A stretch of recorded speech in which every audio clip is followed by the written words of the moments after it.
Hello. In this lecture, I will give a quick overview of the weekly course readings, and I will use them as a way to discuss some of the writing lessons that we're going to take up in this. First, it is helpful to contextualize the three essays that are lined up for this week. They are all coming from the humanities, and they are all part of an area of study that we call critical theory. So what is critical theory? Critical theory is a philosophical tradition that has its roots in Western philosophy. In the mid-20th century, it was taken up and transformed by scholars from Africa, Asia, the Middle East, and Latin America, and it is now a truly global intellectual tradition. The thing that distinguishes critical theory from other schools of thought is that critical theory aims not only to understand the world, but to actively change it by merging critical thinking with political action. Hence, it is a body of theory that informs many kinds of activism. This week's readings start with Mladen Dolar's essay, The Politics of Voice. Dolar is a Slovene critical theorist whose work focuses on psychology and cultural criticism, though he also deals with history and sociology. In his essay, Dolar connects intellectual history to political history, and he finds that our preconceived ideas about the voice have certain political implications. Dolar begins the first section with an intellectual history. He goes back to Aristotle to find the beginnings of a set of ideas that link the concept of voice to the organization of modern society. He finds that in the beginnings of Western philosophy, the voice as a concept was split into two, kind of arbitrarily, or that is, for no good reason. On one side of the coin was the vocal sound that comes out of our bodies, which Aristotle believed to be part of our animal nature. On the other side of the coin was symbolic language, which Aristotle believed to be the thing that made us human because, through language, we can think and talk about ideas like right and wrong, and we can communicate them to others. But as Dolar discovers, the splitting of the voice into two parts created a lot of confusion in the way that we think about politics and society. So Dolar's next step is to look at how all of this unfolded in the modern era, i.e., the 18th century through the 20th centuries. He finds that in the history of the modern West, which is the scope of his study, the emergence of state institutions reshaped the concept of voice. The initial split between vocal sound and symbolic language that Aristotle created was now transformed into a new division. The voice was now split between the spoken word and the written word. This happened because state institutions are bureaucratic in nature, so these institutions started to privilege the written word as the true bearer of official meaning. And as they did this, they diminished the value of the spoken word. What was really going on here is that the state was finding new ways to assert power in society. Thus, by privileging the written word and diminishing the spoken word, state institutions suppressed the voice of the people. Dolar's larger point here is that this process was essentially anti-democratic. Dolar follows this line of inquiry in his second section he calls Viva Voice, or the living voice. In this section, he goes deeper in the study of state institutions and focuses on key examples like law, political elections, and academia. In his investigation, he finds that despite the state's attempt to suppress the spoken word, the living voice of the people retained a special role that was linked to the ritual side of institutional practice. For Dolar, the ongoing power of the people's voice represented democratic values, and as such, he sees all of this as something of a positive and affirmative thing. That is, beneath the institutions of the state, the soul of the people still had a place to exist. But Dolar uses a third section of his essay to explore a more dangerous side to the story. As has been shown many times in history, the voice of the people can also rise an authoritarian leader into power. This is the complicated link between populism and fascism, for example. This is what Dolar calls the anti-politics of voice. In sum, wrapping up his essay, Dolar's study leads him to two conclusions. On one hand, the voice of the people is crucial for protecting democracy against the power of the state. But on the other hand, the voice of the people can also invite a danger worse than state power, namely authoritarianism. Altogether, we can understand this problem much better if we pay attention to how the idea of voice shaped the history of Western nation-states. Moving beyond the content of this essay, I want you all to pay attention to Dollar's formal organization. His essay structure is highly advanced, but the way he organized his sections into a logical development mirrors the way that you organize your argumentative essays. Only in your essays, you use body paragraphs to develop the underlying logic of your thesis, whereas his was slightly more elaborate. Nevertheless, if we make this comparison, it's important to see the structure that's beneath the writing. Next, let's look at Gloria Anzaldua's essay, Speaking in Tongues, a letter to third world women writers. Anzaldúa passed away in 2004, but in her lifetime she was a prominent scholar. She did most of her graduate work at the History of Consciousness program at UC Santa Cruz. This was around the late 70s and early 80s when this essay was written. Although the term intersectionality did not exist at the time of her writing, looking back we can say that she is an intersectional feminist. She was also a critical theorist.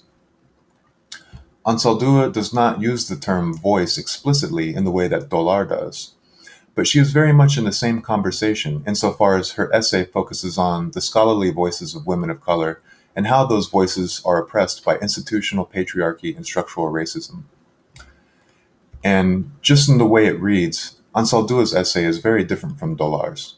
For one, her essay is reflexive.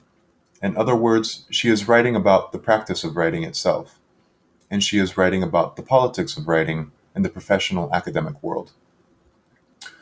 When reading her essay, then, the first thing to recognize is her critique. At the time of her writing, patriarchy reigned in academia. Hence, her critique was aimed at the patriarchal writing conventions that existed at the time. One of these assumptions was that knowledge was abstract. So if you wrote about yourself, it was thought that you were in some way corrupting knowledge. Rejecting this idea, Anzaldúa argued that, for women of color especially, talking about personal experience is really crucial to understanding women's politics. This idea related to the common feminist refrain at the time, which is, the personal is the political.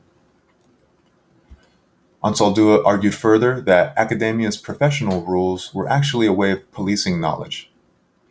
The rules were just one of many ways that patriarchy and racism asserted themselves in academia. So the question is then raised, how can women of color write about their point of view with academic authority? How can they do that from within this structure of power? Moreover, how can they use academic writing to advance their politics?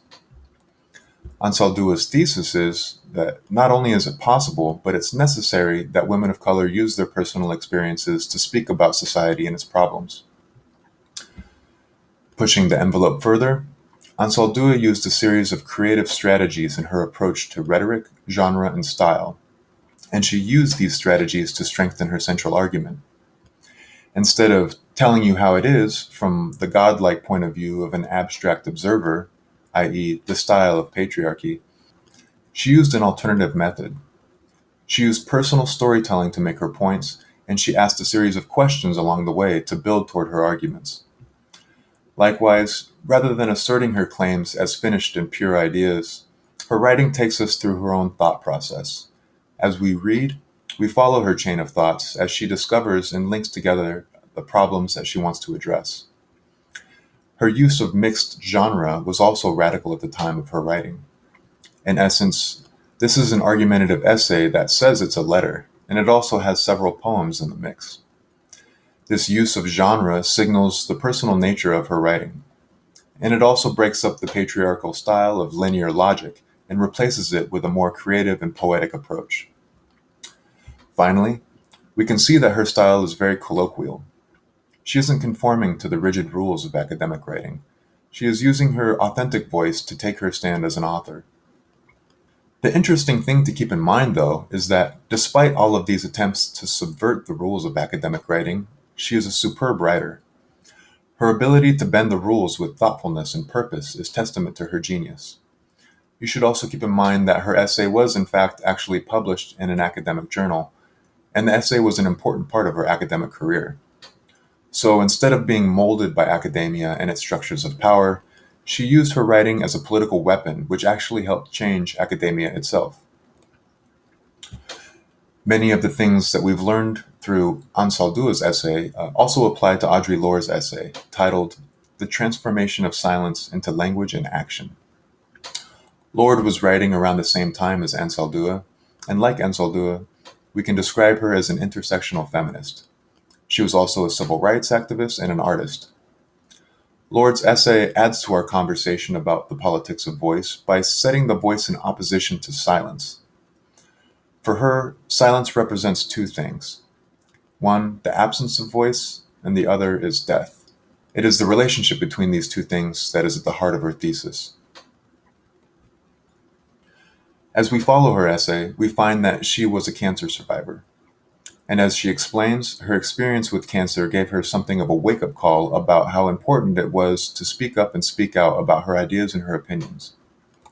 But her realization led to a much more profound idea, namely, life depends on speaking up and speaking out.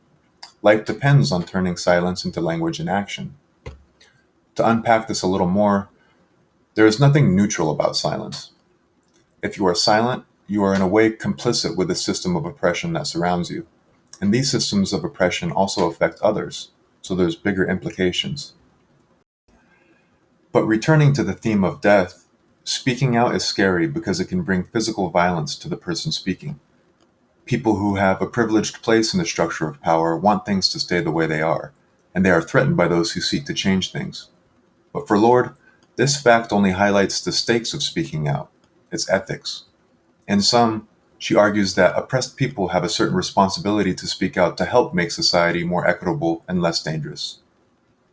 In wrapping things up, if you put these essays in conversation with one another, you can take away a few key points to take with you as you begin to write your own personal narratives.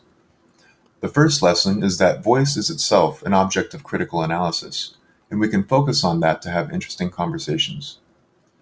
The second lesson is that people have been having a conversation about voice for a long time, and their findings can help us understand history and society in new ways.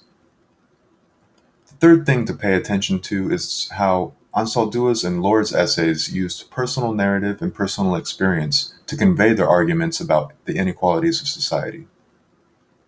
This all ties into the central thread holding the course together, namely that there is an important connection between the politics of voice and personal storytelling.